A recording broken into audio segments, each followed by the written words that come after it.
military and economic maritime issues in the Arctic region. He also coordinates analysis on Arctic issues across the U.S. Navy intelligence and manages the Intelligence Community's Arctic Working Group.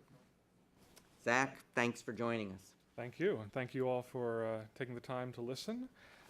There's been a lot of good discussion and a lot of good questions, and on the theory that you guys are going to keep up your good questions, I will try to keep this very short so that we can really let you drive things happily. Mr. Emerson has also covered a lot of what I often cover in my presentation, and unfortunate relative to his desire to be heckled, we had a lot of agreement. But what I want to talk about is sort of the broader context in which some of these energy developments that we've been talking about so far today are taking place, and sort of discuss how they connect and drive a lot of the other things that are happening in the Arctic. To start out with, one of the things that we've sometimes heard about in the press or from other think tanks who have issued reports is that energy competition will be a driver for conflict in the Arctic. And I really don't think that that's the case. In fact, really energy in a lot of ways has been a driver toward resolution of disputes rather than a driver toward conflict. And one of the ways you can look at that is if you look at this map, and in fact, Jed, I think, put up the map of the U.S. Geological Survey looking at where the most likely areas for oil and gas development are. If you were to overlay on top of this the undisputed exclusive economic zones in the Arctic, those areas where a coastal state enjoys under international law exclusive right to the natural resources, you'd see that almost the entire Arctic is already spoken for, and already spoken for in a way that is not disputed by any other country. And that is really the state in which we're in geopolitically right now in the Arctic, is that it's a stable environment, and more importantly, all of the states in the region need to keep it a stable environment because they want to do natural resource exploitation, in particular for offshore oil and gas. And you need a stable regulatory environment, you need a stable security environment to put out and make those big investments that we've been talking about. It may contribute to resolution. Somebody earlier already mentioned the resolution of the Norway-Russia maritime boundary. The reason that happened when it happened was probably desire to move forward with oil and gas exploration. It's been less than a year later, and we've heard both countries announce that they are about to go explore or have already started exploring for oil and gas in that region. However, there are also other maritime sovereignty disputes in the Arctic, and there are some subtle dynamics at play there that could create sources of risk, and in part driven sort of indirectly by energy. I'll give you one example that is near and dear to the Navy's heart, which is freedom of navigation. Energy, as I'll discuss in a moment, is really driving a lot of the increase in shipping in the Arctic, cargo shipping, and in the future, perhaps tankers, LNG, to get the energy out of the region and to markets. Those shipments are in part traveling through regions, or could be in the future traveling through regions, where there's a dispute over the nature of sovereignty enjoyed by the coastal state. In the case of Canada and in the case of Russia, there are regions that are claimed as historic internal waters, which for the United States is the same sovereignty that we enjoy over the Mississippi River. It is essentially the same as land. And there's a risk there from a United States perspective, because these countries view those claims as substantiated by historic precedent, by a precedent of use. Every ship that goes through those waters and fully abides by all of the rules and regulations in place is one more precedent in support of that in the view of certain countries. That may or may not be the official US view. I can't speak to that coming from the intelligence community. US policy, that is. As we move forward in the Arctic, more and more ships will go through those regions that have no historical precedent of use for the most part. And what those ships do with respect to abiding by those coastal state regulations, in a sense, creates that precedent, or could be claimed to create a precedent later by certain countries. So there are sort of subtle risks related to freedom of navigation, things like that, but overall, this geopolitical risk of armed conflict, quite unlikely, at least for the next 5, 10, 20 years in the Arctic. One of the other things, though, that energy development, especially offshore, is doing in the Arctic is raising the overall level of activity in shipping. Shipping in the Arctic has expanded a lot in the last 4 years. The number of days, the total days that cargo ships have been active above the Arctic Circle in the last 4 years has gone up by more than 50%. And that is in part a result of supporting the energy industry, delivering equipment in a lot of cases. If we look at it geographically, the area that has seen the greatest relative increase in activity in the last 4 years is the area just off the Yamal Peninsula and in the Pechora Sea in terms of cargo shipping, bringing in equipment.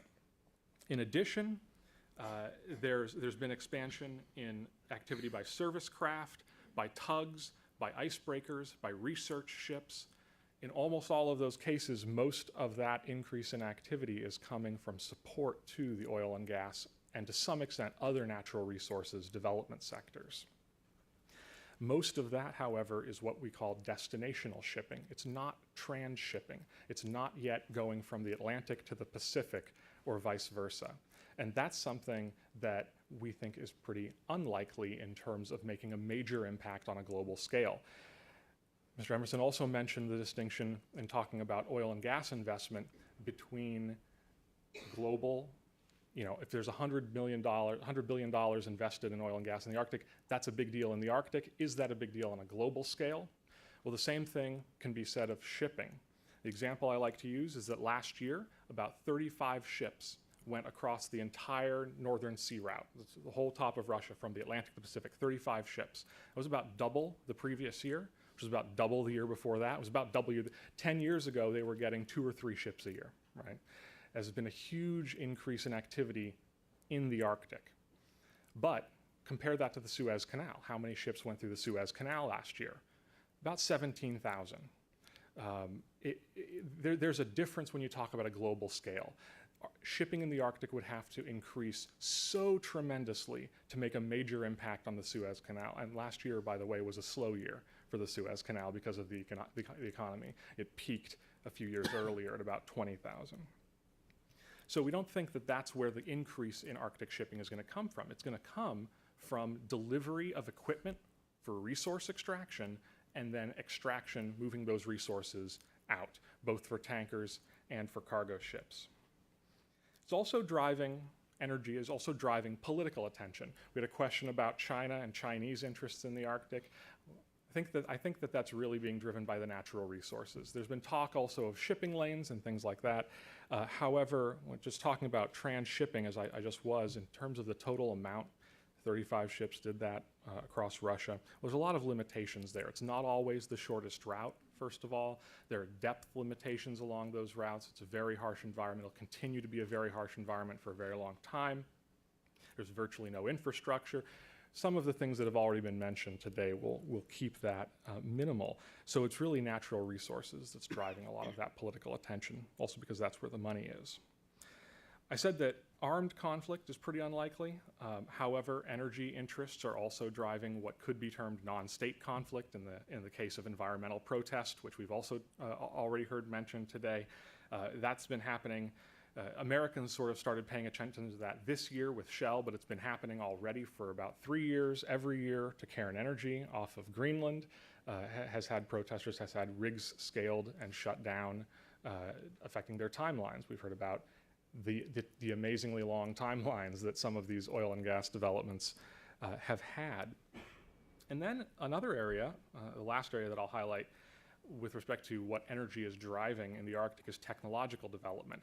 There's a lot of new technology being researched, being implemented, being engineered for use in the Arctic that could have uses elsewhere in the longer run.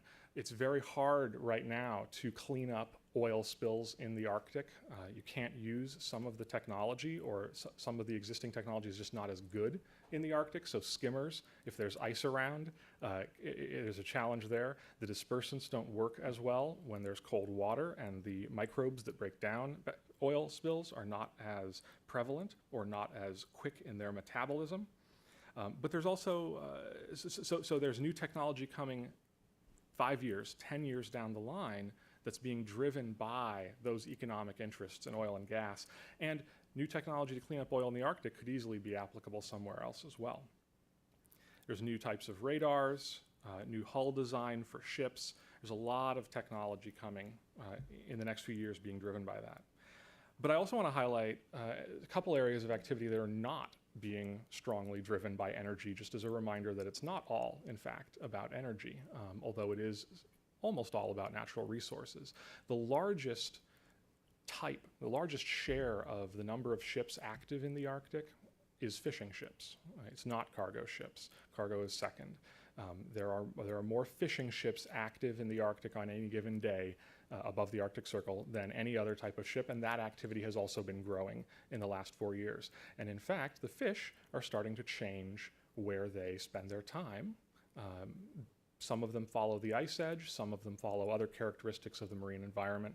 And if we look again geographically where the greatest relative increase in fishing ship activity has been, it is at the northern extremity of all of the existing major fishing grounds all around the Arctic.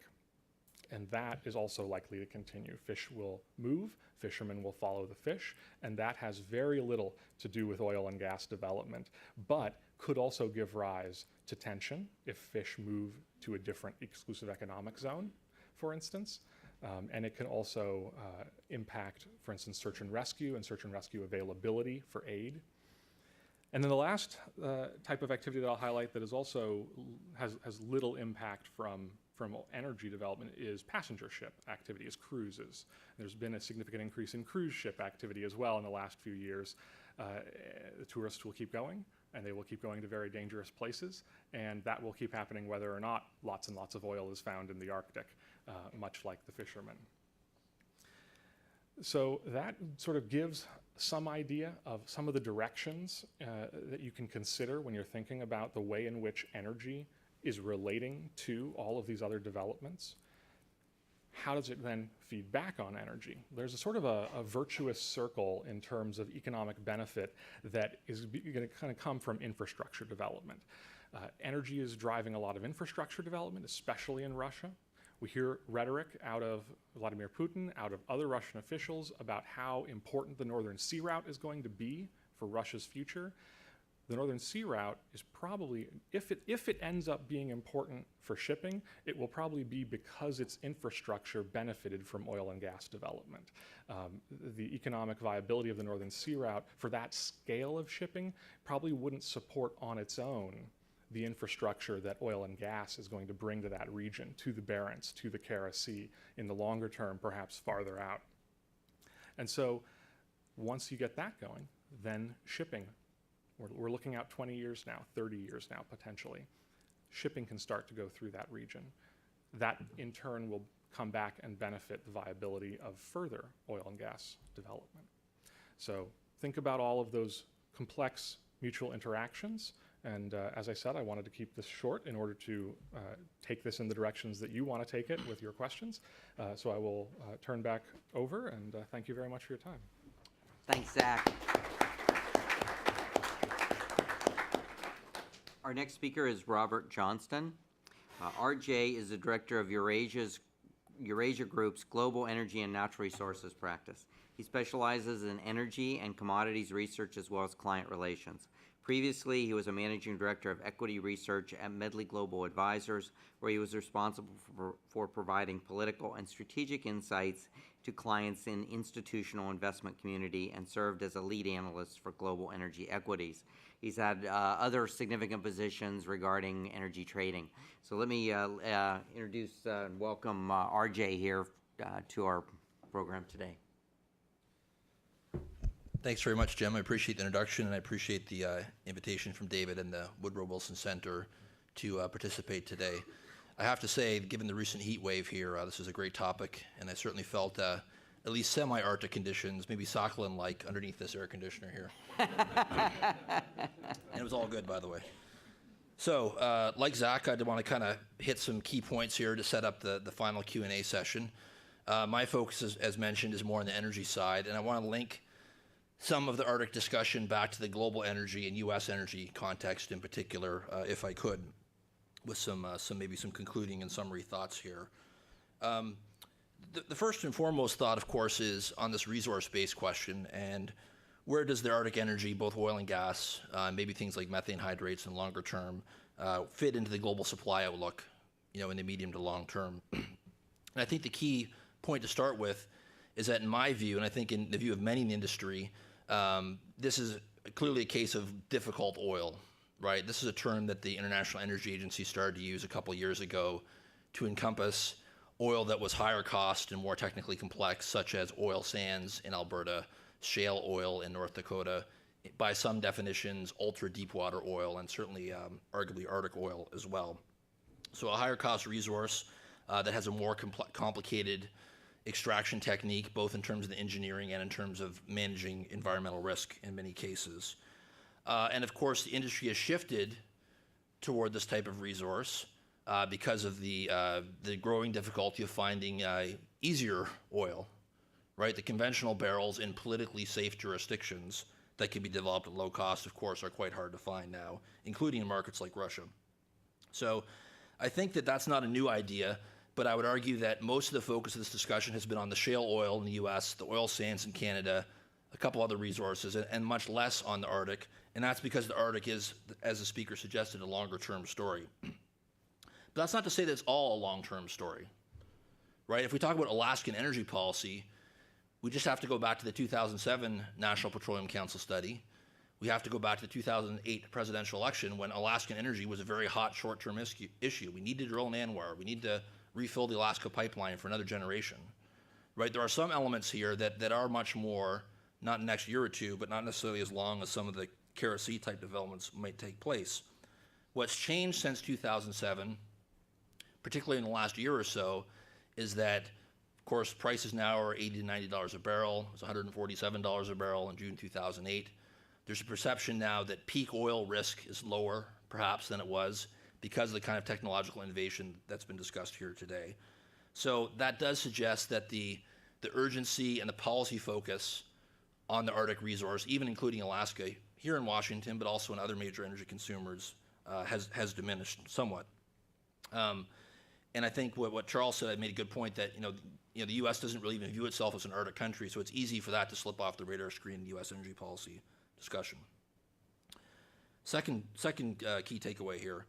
There's also a question here, I think, for further research on what is the appropriate role of government in encouraging longer-term exploration of energy resources, right? Because all the countries that we're talking about here have different models and are willing to take different steps. I thought Julia did a great job of highlighting the fact that for the Russians, it's a very strategic priority. So they're willing to put their effort, their state resources, their national oil company, their tax money, right, through tax incentives into developing Yamal and Shakman and Vladivostok and conce and these other resources. They're also willing to shift from their previous resource nationalism policy under Putin since 2000 towards a more open framework for partnering with Exxon and Eni, et cetera. So obviously for Russia, it's very strategic, and the government is playing a large role. The U.S., the government is playing maybe a regulatory role, obviously in permitting Chukchi and some of the other developments that are underway, but it's difficult to argue there's any kind of strategy or real state support behind any Arctic energy push at this point, which is basically consistent with the way energy works in this country for the most part, at least in the domestic market. Canada and Norway probably somewhere in the middle, right? Norway clearly has declining conventional resources to the southern part of its producing region offshore in the North Sea, and they want to replace those resources with Arctic resources from places like the Barents Sea. Canada, it's an important foreign policy issue. There's economic development issues for Nunavut and Northern Territories. There's sort of a nationalist political story there for Prime Minister Harper as well. So I think it's quite important for Canada as well. And the question then is, how does that translate into actual support for these longer-term exploration goals? And I think it's important, I'm not sure this was mentioned, but probably not everyone in the audience recognizes that from actual discovery to first oil, the sort of sub-Arctic projects we've seen like Sakhalin in Russia and Hibernia in Newfoundland are 25 years, right? And the view is that a project we should have asked Jed Hamilton, but something like the conce I've heard is a 30 to 35 year, right? So for that to really happen, there's an interesting debate there about what the role of government should be. An additional point, third question, what is the future for Arctic gas? I think all the speakers agreed that the region is more gas prone than oil prone. I certainly defer to them. I'm a price taker when it comes to geology. But I think that, as was discussed, the demand in the short to medium term for gas in the global market is pretty weak right now. And the market, although there's some short-term dislocations around Fukushima and so forth, Japan nuclear problems, the view is that over the next 10 years, the market should be fairly well supplied with gas. And the proof of that is the fact that the ratio of oil to gas prices is very wide right now, right, in favor of oil. It should be 6 to 1 on a sort of energy content basis, but it's been as high as 30 to 1 over the last few years. So what does that mean for all these Russian gas projects? What does it mean for a potential Alaskan LNG project, right, or a Mackenzie Valley in Canada LNG project? How do those two sets of projects compete with each other? Interesting questions. My view is that both the Russian and North American projects are long-term projects that will likely look more commercial in the next decade. Fourth question, picking up on what was mentioned before by Zach, he talked about sort of the Arctic energy as a driver of government cooperation. I strongly agree with that view. I see it as cooperation, not conflict as well. I would add an additional nuance to say that that's also true in terms of cooperation between international oil companies like ExxonMobil, Chevron, Shell, et cetera, and national oil companies. They're also cooperating. That's a different narrative than what we had 3 or 4 or 5 years ago, when the idea was that national oil companies were these giant colossuses that were crowding out private international oil companies from the West that would not share resources, that would partner with oil service companies and capture all the best projects, and basically the days of the IOCs were over. Well, I think what we're seeing here is that on these difficult oil plays, like the Kara Sea, but also like the shale oil in Russia, you need to have that IOC-NOC cooperation. So that's an interesting dynamic to consider as well. A couple final points. I'm very interested in the idea of technology. I believe that oil and gas is a high-tech industry, a high-tech value-added industry that creates high-value jobs everywhere from the research and development side to the production side. And I think that this interesting niche, which could end up being much more than a niche of Arctic-class technology, is one to consider. The St. Petersburg Research Institute that Exxon's working with Rosneft on. I know in Newfoundland, Memorial University and the Newfoundland government are really pushing to have Newfoundland as sort of a gateway to the Arctic. You could argue the same about some of the places in the Russian Far East as well. I think there are significant economic growth opportunities there. Could be another generation of investment in places like northern Scotland and Norway as well as gateways to that part of the Arctic also. So I think that the nexus here between energy, technology, and environment that characterize these kind of difficult oil plays is certainly true in the Arctic as well. Will be a key economic engine, at least for some major regions. Switching gears to going back to the geopolitical side, you could ask the question, what does this Arctic Energy Case Study and the Arctic Council say about the state of global governance? Right now, lunch is coming up, so we won't get too far into this, because I'm sure this one people have a lot of views on. But, do the U.S. and Europe really have the appetite to engage on this issue, right? Well, they didn't have a lot of appetite to really engage and drive a deal on something like climate change. We could talk about the willingness to in a time of economic recession for governments to engage on these big transnational issues versus, more domestic issues. So, the Arctic is a global issue. It's longer term. Our government's really going to spend the time and attention that this issue needs.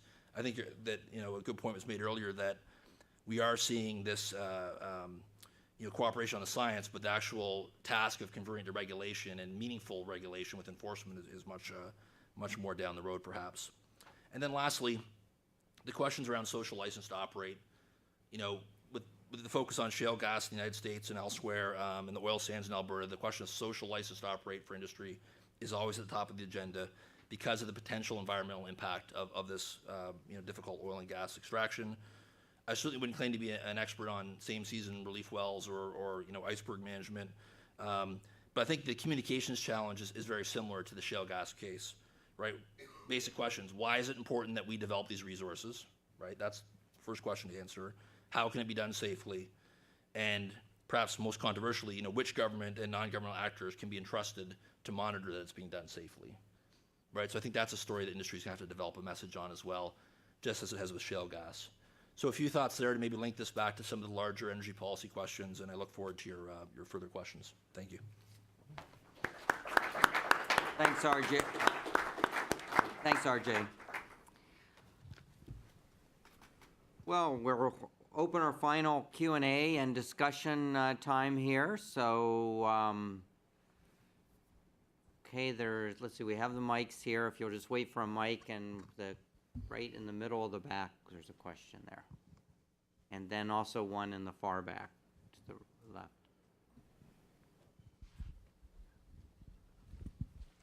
Hi, I'm Robert Ellis from the Halifax International Security Forum. I had a question for Mr. Hamila regarding the Northwest Passage in Canada. If Canada refuses to recognize it as an international waterway, which seems likely for the near future, how is the Arctic community going to react to that in the coming years, and will the Arctic Council play any role in determining the fate of how this waterway might be used? Thank you. There's a lot of parts to that. It was asked very concisely, but that's a very complex question. First, I would highlight that Canada has already said very clearly in its national legislation that it is not an international waterway. So it's not whether they would assert that in the coming years, but that they have asserted that very clearly since the 1980s. Essentially, since the United States did a freedom of navigation operation with a Coast Guard icebreaker in the 1980s. To the question of how then that plays out in the future, I think that the first thing to understand is that there's a big difference between the Northwest Passage and the Northern Sea Route. The commercial viability of the two is very different. For transshipment from the Atlantic to the Pacific, they both have their limitations, but I would say that the Northwest Passage is much more limited. It's a much harsher environment. The draft limitations are worse, ice conditions are worse, and maybe more importantly, the ports that it would be connecting between the eastern seaboard of North America and Asia, it's almost always shorter to go through the Panama Canal for major ports in those regions. If you look at the top 10 on the eastern seaboard of North America, it's really just New York where it's actually shorter through the Northwest Passage. All the rest are through Panama. So that issue, the likelihood of that coming to a head in terms of freedom of navigation is not as serious as it is maybe on the Russian side, where there's maybe more activity coming. So the viability makes a difference there. As to how the actual Arctic states would respond to it or think about it, I think that would play out very much depending on specific situations. If they had national ships trying to transit it for some reason, but it's sort of hard to think of scenarios in which they would need to do that. The role of the Arctic Council in resolving that, it's hard to say quite where the Arctic Council might go in terms of institutional development in the next 20 years. If we look out that far, it's only 15 years old, give or take, at this point, and it's already started shifting in the way it operates and the things it allows itself to do. But typically, things along the lines of maritime sovereignty are pretty outside the bounds of the Arctic Council, not just at this point, but probably out into the future as well. I would think that would be among the last things that the Arctic Council might start trying to tackle if it ever gets to that point. Right now, they're just establishing a permanent secretariat and still don't have a legal personality for the council. It's still really just a process amongst a number of actors. And it has a lot of flexibility. It has a lot of things that it could become in the future, but that's a long way off. Thank you. Thank you. Karthik K. Singh, a PhD candidate at Fletcher and associate with Brookings Energy Security Initiative. I think we've all been dancing around this issue of institutions and the Arctic Council, so I'm glad you brought this up. What does it really mean to move forward in the Arctic when we don't have the institutions firmly in place? How will we, we're talking about establishment of a permanent secretariat, disputes, the environment, indigenous rights, and even technological development. How do we move forward without having proper institutions in place? And what are some of the issues that we might address in getting other members into the Arctic Council, what that might mean and look like? It seems like the Arctic is such an interesting place for a new form of diplomacy. How do we leverage this as we move forward? I'm going to let each of you take a turn on that one. Okay. I guess I might have had a counter question back to you by what exactly you think that institutions would do in that situation, and on what occasions in international affairs is it necessary to have a regionally specific institution, as opposed to using the applicability of global processes and global institutions. Right now, there is an International Maritime Organization that has a global remit. It is in the process of transitioning the recommended polar code for ship operations to be a mandatory polar code. That is probably in some form going to come in the next five-ish years. The United Nations has global application. The UN Convention on the Law of the Sea has global application. The states in the region are following UNCLOS and are abiding by that. They are applying to the Commission on the Limits of the Continental Shelf, which has global application, the International Seabed Authority, et cetera. So on what occasions is a regional organization needed? That's probably a deeper political theory question in international affairs than I'm ready to tackle right now on this panel. But a comment on the Arctic Council in particular is that it's really a different kind of thing than we're used to thinking of for a lot of international bodies or processes, that it's a blend between the two. And it so far has also had tremendous success in terms of coming to common positions amongst the 8 Arctic states with sort of the at least implicit endorsement of the native groups in the region too, which are included in the process of the council in a way that for the most part is not true anywhere else. It's even had now, under the auspices of the council, the 8 Arctic countries have come together and signed a binding memorandum on search and rescue. So I think that the processes are there, the institutions are there, and they are moving forward. We are developing a mandatory polar code. We have signed a mandatory or a binding search and rescue memorandum, and there's one in the works for oil spill inventory and response. And we'll see exactly what the content of that is as it's developed in the next few years, or in the next year plus. But I'd have to throw the question back to you as to what's lacking. It seems like things are moving forward from my perspective. Yeah, and the only thing I would add is that I think most of the action so far has been on a bilateral basis. And obviously the Russia-Norway deal is the sort of marquee deal. Canada, Greenland would seem like they need something similar, if I understand it correctly. But I would agree that so far the lack of institutions has not appeared to be a major impediment relative to some of the other obvious geological engineering challenges and the social license to operate challenges. But maybe you're right that over time, down the road in the 30-year cycle of these projects, that it could become more acute. Other questions? Let's come down to Charles. Give him a chance to heckle. Thank you very much. Zach, I've got a question for you. I agree totally that there's a convergence of interests amongst the Arctic states, which is largely based around common interest in energy development, and therefore common interest in the law of the sea, et cetera, et cetera, et cetera. How do you think about the issue of spillover? And how does one prepare for a time when perhaps that convergence will no longer be so convergent? What I mean by spillover is geopolitical tensions in other parts of the world manifesting themselves in the Arctic environment.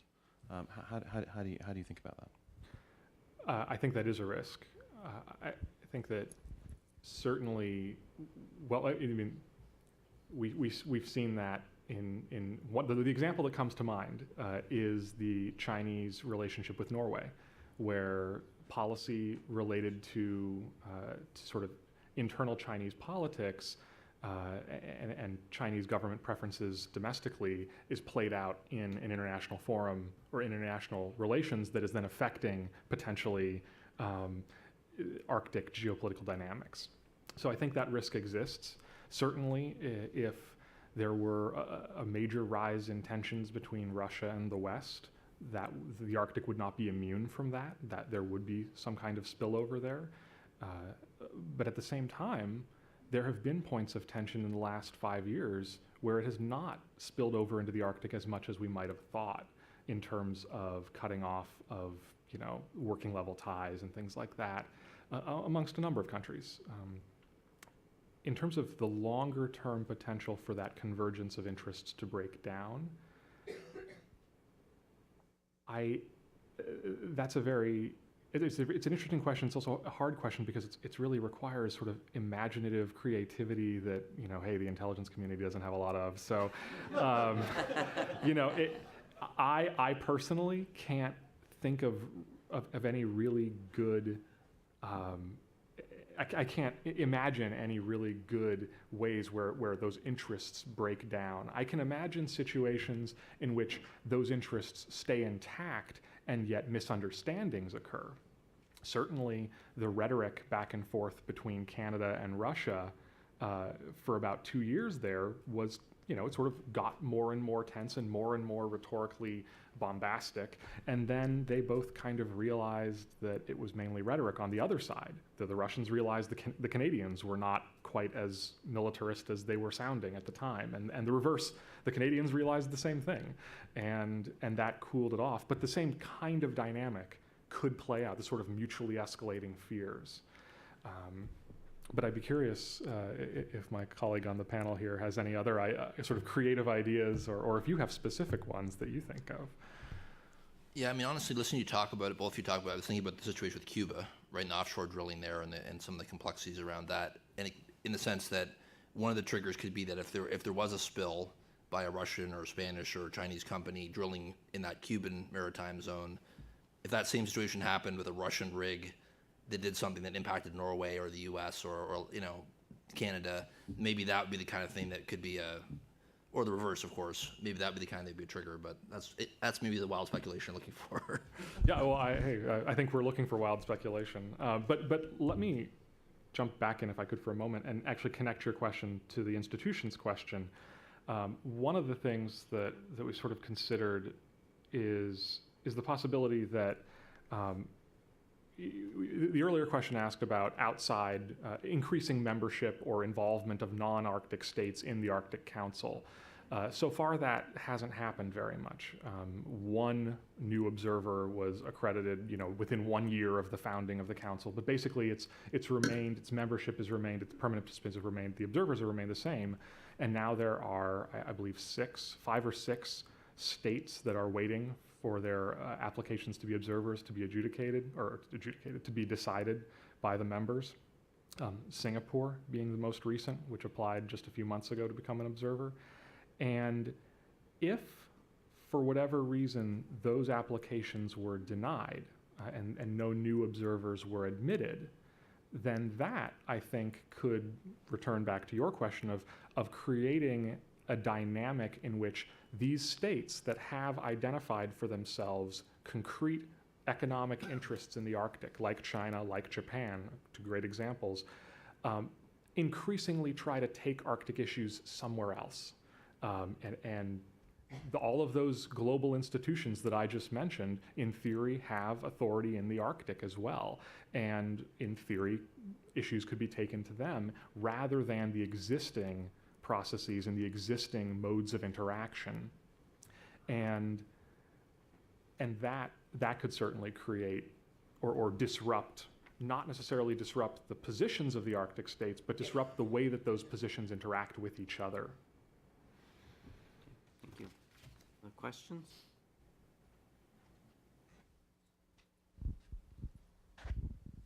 Hi, Tyler Micheli with Apex Petroleum Engineering. Question for Dr. Johnston, I believe. In the late 2000s, Pioneer Natural Resources became the first independent oil company to operate an oil field on the North Slope. Do you see in the rest of the Arctic Circle then independent oil companies becoming players along with the majors and the national oil companies? That's a good question. I think that Cairn Energy certainly is one that stands out in Greenland as having made a pretty big splash for a relatively small, non-super major type company. You could debate the status of in Russia of Novatek as neither an IOC nor an NOC, but maybe something uniquely Russian.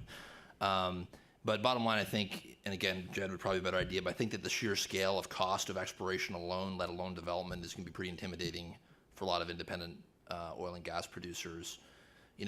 Could we see some niche projects here and there?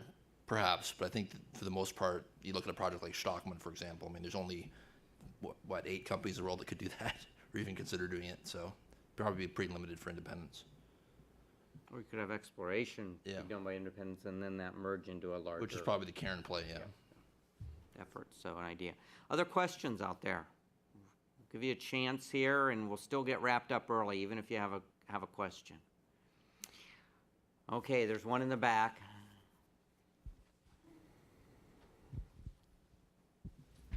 Thanks very much. I'll jump in again. Dr. Johnston, I had a question for you. You mentioned the long time horizon for some of these projects, from discovery to first oil on the order of 30 years, maybe 35 years. And you mentioned that in the context of unique questions that governments might face or policies they should be thinking about. I'm wondering if you could elaborate on that a little bit. Yeah, indeed. I kind of skimmed over that. But I think that, I guess what I was getting at is that 3 or 4 years ago, the idea that the U.S. should encourage Arctic energy development probably wasn't that controversial. There was a lot of controversy about the environmental approach, I think, and there'd probably be some who were completely opposed. But I think it was driven by a view that we're moving into more of a peak oil type environment, and that we would need these resources in that 20 to 30 year time frame, not just for oil, but for gas as well at that time. And that was sort of the root of the NPC study. Now I think it's a little bit like the Keystone XL debate in the sense that, you know, there's those in Washington, maybe some in this room, who sort of promoting that off-oil agenda that would say, well, you know, we need to start transitioning away from oil, and we don't want to be taking oil out of the Alberta oil sands or the Arctic 30 to 40 years from now. So even though these are sort of longer-term projects, of course, Keystone XL is much more near-term, but even though it's longer-term, we need to start making that transition away now. So I think what I was going to say earlier is the question of that there's probably more of a broad debate now outside the industry, obviously, but in sort of, you know, environmental community and sort of the off-oil community about, you know, where do these resources fit in to an energy mix that could look a lot different, you know, in 30 to 40 years, particularly given, you know, some of the environmental risks that would go with it. So that's probably a big question, is thinking about where the Arctic resources fit into the longer-term energy mix. Your view on that depends a lot on what you think that energy mix is going to look like and what the alternative fuel and technology possibilities are going to be. I think definitely there's certainly those in the industry who feel that transformation is more of an 80 to 100 year story than a 30 to 40 year story, but, you know, that would be another panel, I think.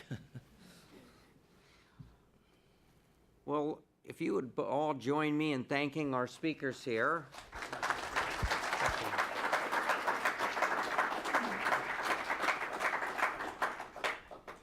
And let me thank all of you for taking time today. I think this has been a very informative and insightful discussion this morning. I want to thank the Wilson Center and all the different institutes and components that help bring this together. And again, thank you very much, and look forward to seeing you at the next Wilson Center event. Thank you.